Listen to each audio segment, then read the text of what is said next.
గత 2 సభల్లో చెప్పాను. మీకు కూడా నాకు ఇష్టమైన కవి శేషేంద్ర గారి భావజాలాన్ని పంచుకుంటా ఉన్నాను. ఆయన ఒక కర్షకుడు, శ్రామికుడు తాలూకు బాధనని ఈ కవితా పంక్తుల్లో వివరిస్తూ ఈ మాటలు అన్నారు.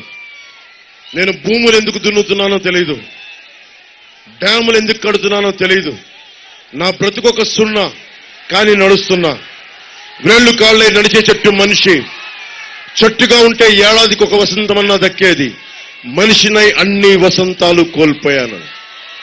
ఈ మాట ఎందుకు అంటున్నానంటే అభివృద్ధి అభివృద్ధి పదంలో మన తాడి గ్రామం ఒకవైపు SEZలు అభివృద్ధి ఉపాధి అవకాశాలతో పాటు తాడి గ్రామం కాలుష్యం కోరలో చిక్కుకుపోయి నలిగిపోయి ఉన్న తాడి గ్రామం తరలించమని వేడుకుంటుంటే ఇదే వైఎస్ జగన్ ఇక్కడికి వచ్చి 2 సంవత్సరాల్లో చేస్తాం, 2 నెలల్లో చేస్తాం, ఇంతకాలంలో చేస్తామని చెప్పి ఈ రోజు వరకు తాడి గ్రామాన్ని తరలించలేదు.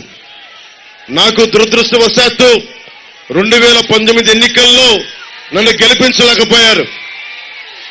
ఈ రోజున నేను తాడి గ్రామస్తులకు మాటిస్తున్నాను సభ మీద, మిమ్మల్ని తరలించే బాధ్యత, మిమ్మల్ని క్షేమంగా ఉండే ఆరోగ్యకరమైన పరిస్థితుల మీద తీసుకెళ్లే బాధ్యత మా కూటమి ప్రభుత్వం, జనసేన, బీజేపీ, టీడీపీ, నేను ముందుండి తాడి గ్రామాన్ని సురక్షితమైన ప్రాంతాలకు తరలిస్తాం.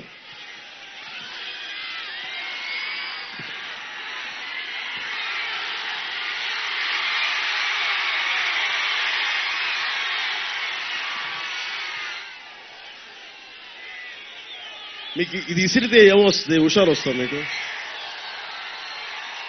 అంటే మా ఆడపడుచులు చేయలేరా, మా యువతులు చేయలేరు అనుకుంటున్నారు, మీరు ఒక్కలే చేయగలరు అనుకుంటున్నారు? వాళ్ళకి హుషారు లేదనుకుంటున్నారా? ఇది మేడే, ఎరుపుకు చిహ్నం, మార్పుకు చిహ్నం, మార్పుకి చిహ్నం, ఇది మార్పుకి గుర్తుది.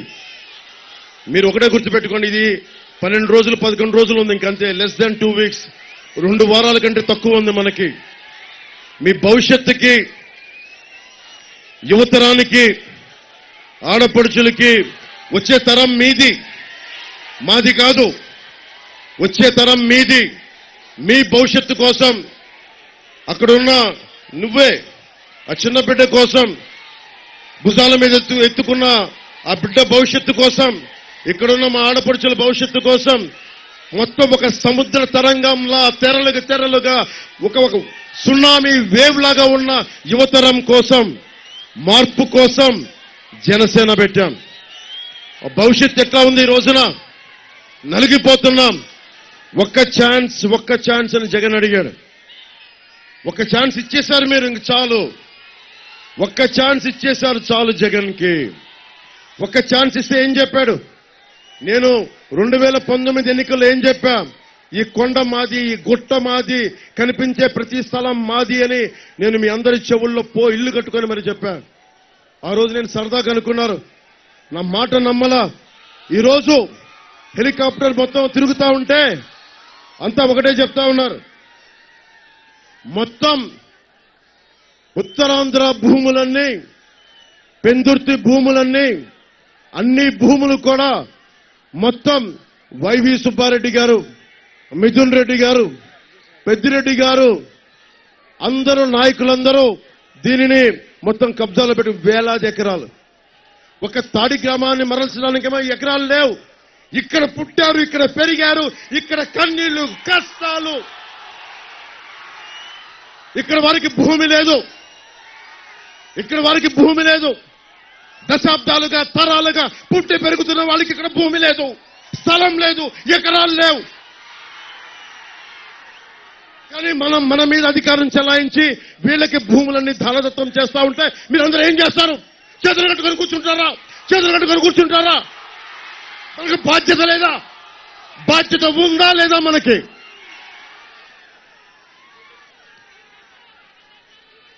వైసీపీ ప్రభుత్వం 3 కబ్జాలు 6 సెటిల్మెంట్లతో ఉంది. వైసీపీ ప్రభుత్వం 3 కబ్జాలు 6 సెటిల్మెంట్లు.